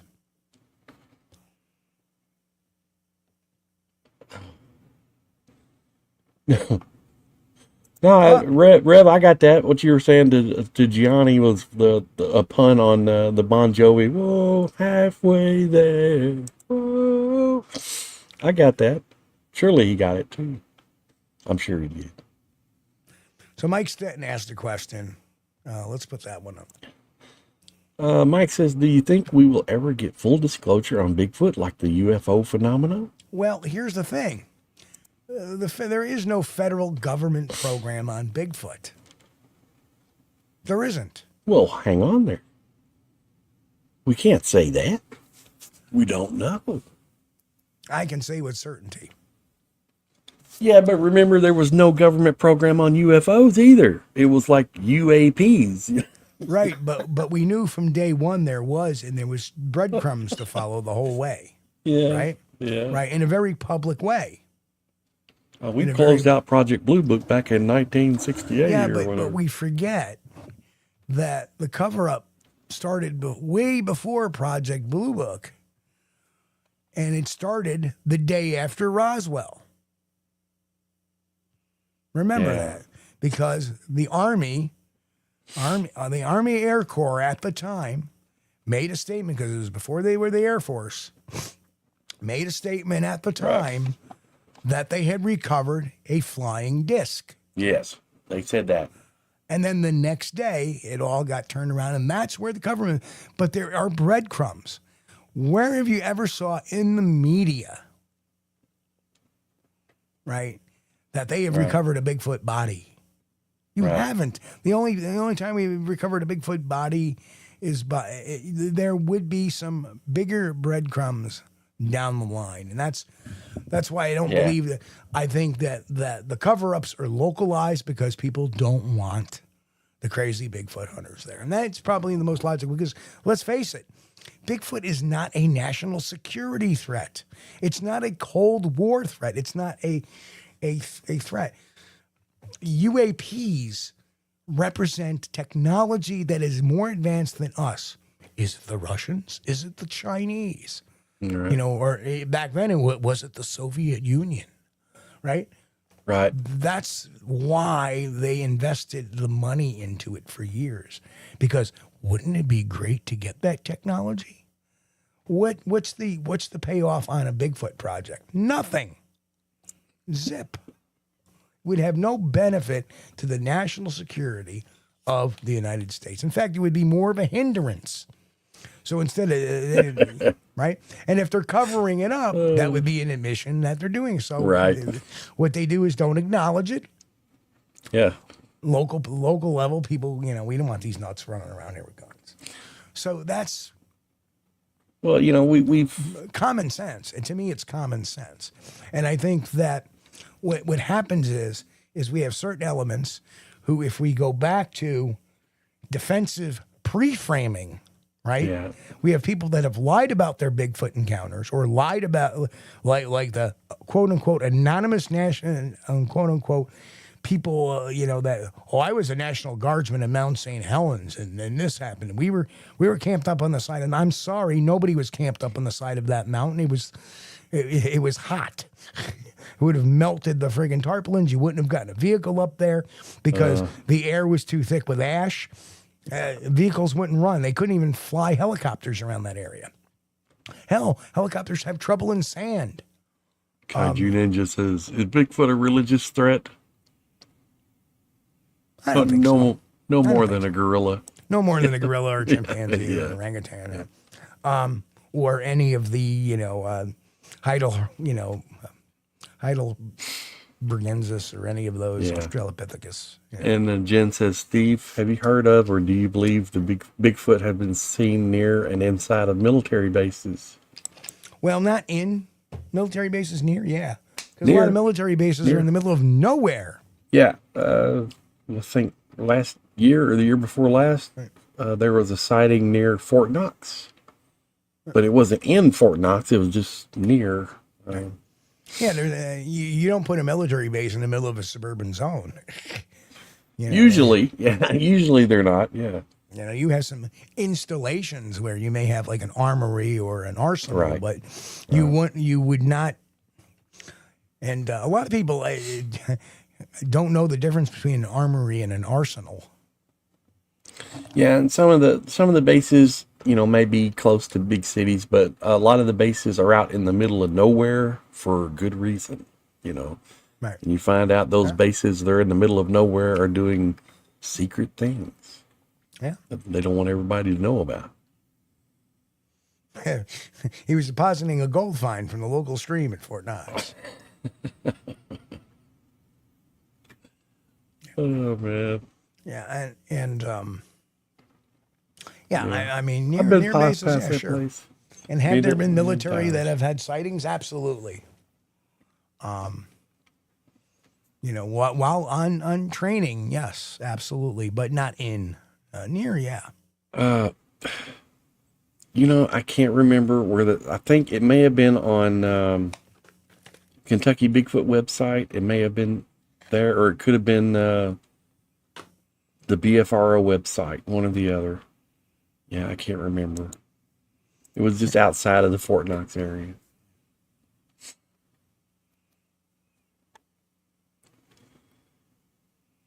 There we go. So, cognitive dissonance.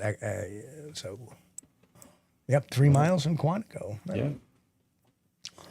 And then identity fusion with the encounter.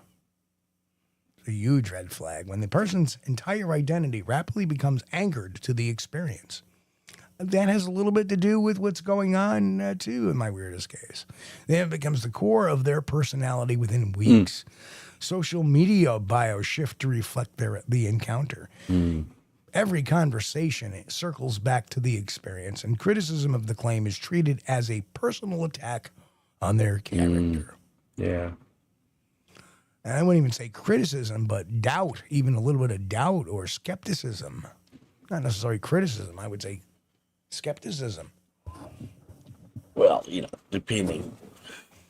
If you share your encounter on a website full of critics, you will receive some criticism. Right. But that same website that will attack your personal being, too. Oh, yeah. They do. They love that. Yeah.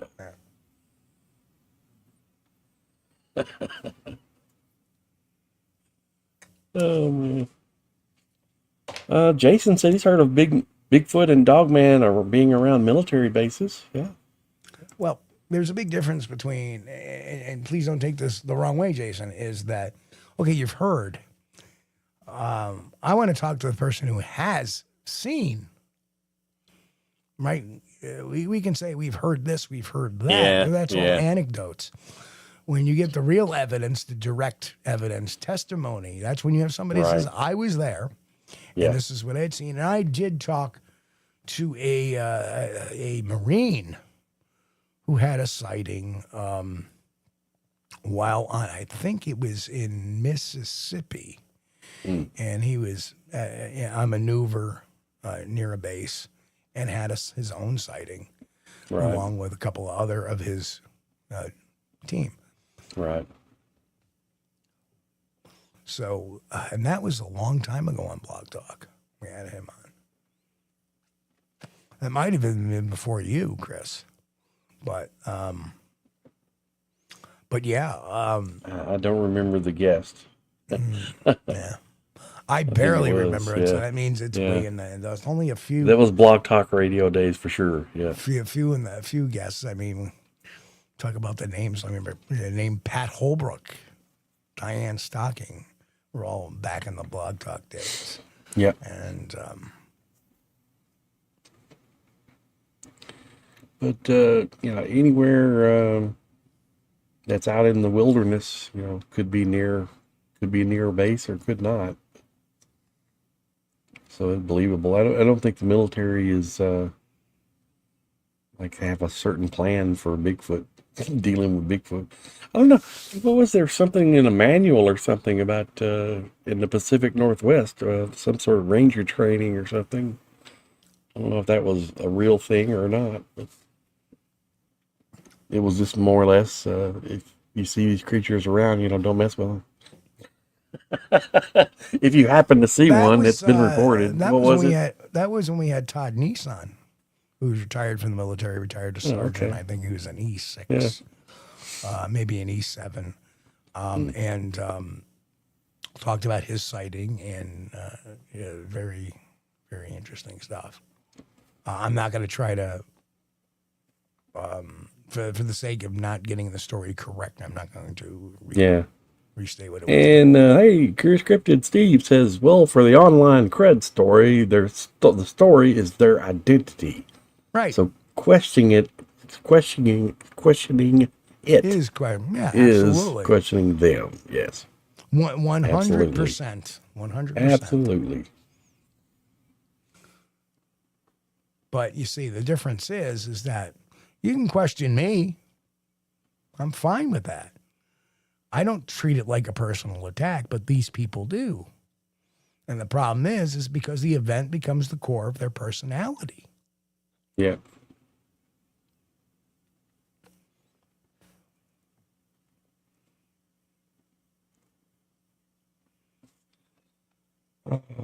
Kaiju Ninja says, when a person claims they have Bigfoot on their property or around their house and don't show clear photos, video, is that a red flag? If they don't have some sort of any kind of evidence and it's just all talk, it's a red flag. If they have blob squatchy photos or okay, now we're moving a little more to the orange flag, not the red flag. At least they're getting some evidence because not everybody's going to take the greatest picture. And like I said, digital cameras are not meant to take pictures of something standing. Yeah, but Reverend Quantum Bigfoot here, it says, if I had Bigfoot activity around my property, the first thing I would be doing would be getting some blink cameras or similar to put around the place. Yeah, I'd be putting some cameras up somewhere. Well, let me hold up the caution flag there. Mm-hmm. If I had Bigfoot around my property, yes, I would do that because I'm a Bigfoot researcher. Yeah. Right? Yeah, right. We're all thinking in that aspect. What if I'm a 38-year-old single mom with 2 kids at home? Yeah. Right? Or even if I'm married, and we have kids at home and dogs outside or livestock outside, it becomes a different issue. It becomes a threat issue, not a research issue. I want these flipping things out of here. And we see that with the siege at Honubby that occurred back in the, way back in the early 2000s, late 90s. Like I said, the dates, if I'm not up on things, there's so much stuff over the years.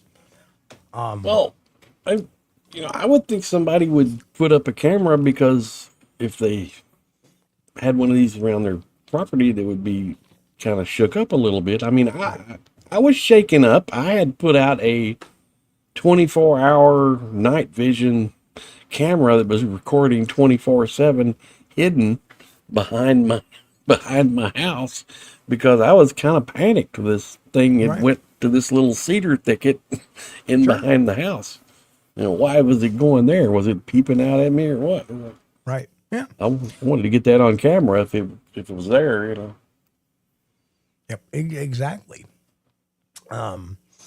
We put up football stadium lights around back.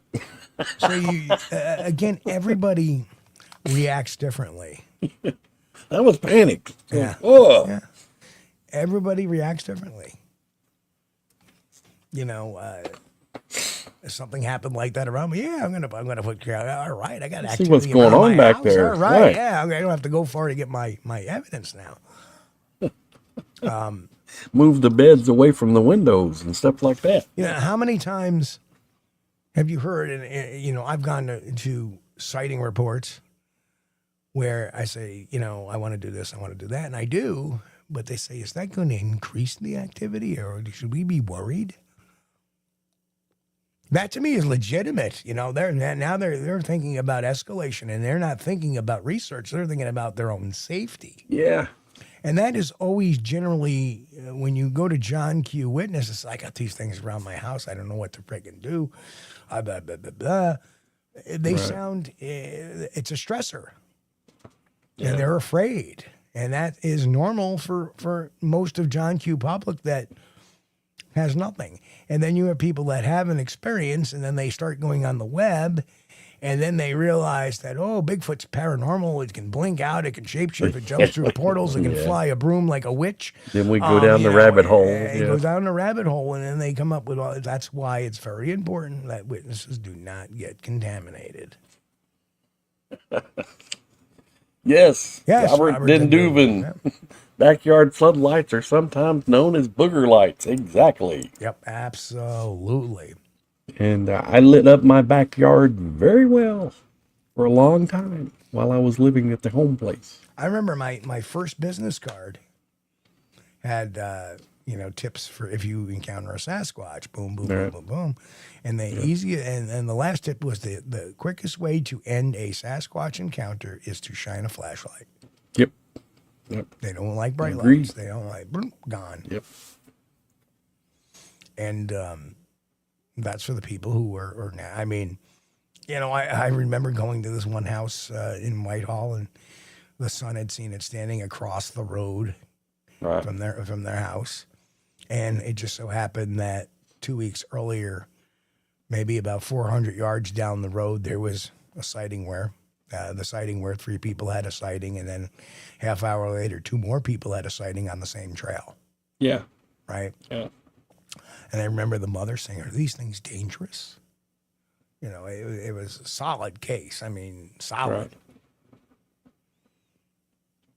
Right. Of course, the thing is, not normally. Not normally. The quickest way to end it is a flashlight. To shine a bright light, they'll generally take off. They don't like those. I said, but don't corner it, because any beast in the wild, if you corner it, including a human being, can be very potentially dangerous. So potential's there, but just don't force a reaction on a wild creature. Yeah. Right.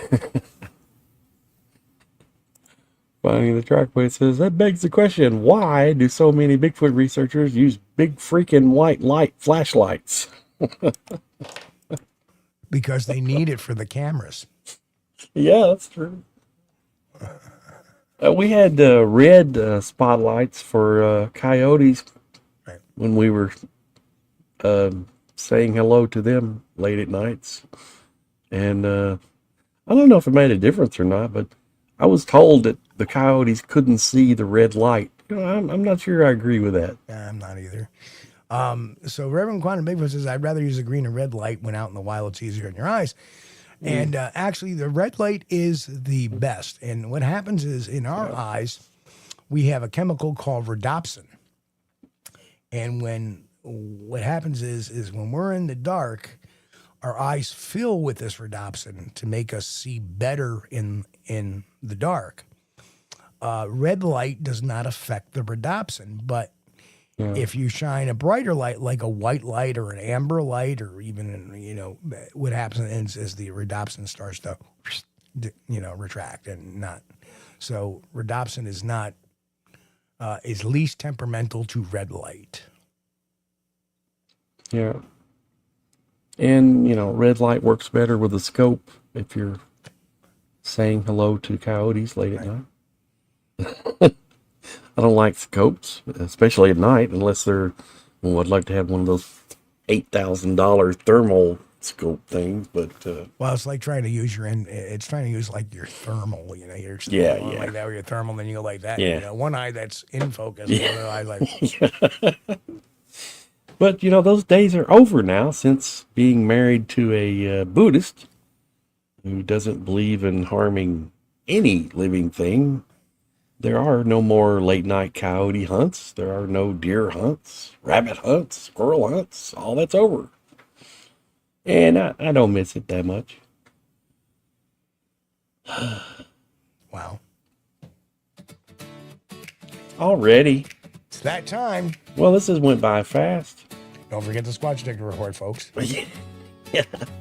Well, thank you guys for hanging out with us. It seemed like this went by pretty fast tonight. Sure Must did. have been having a good time.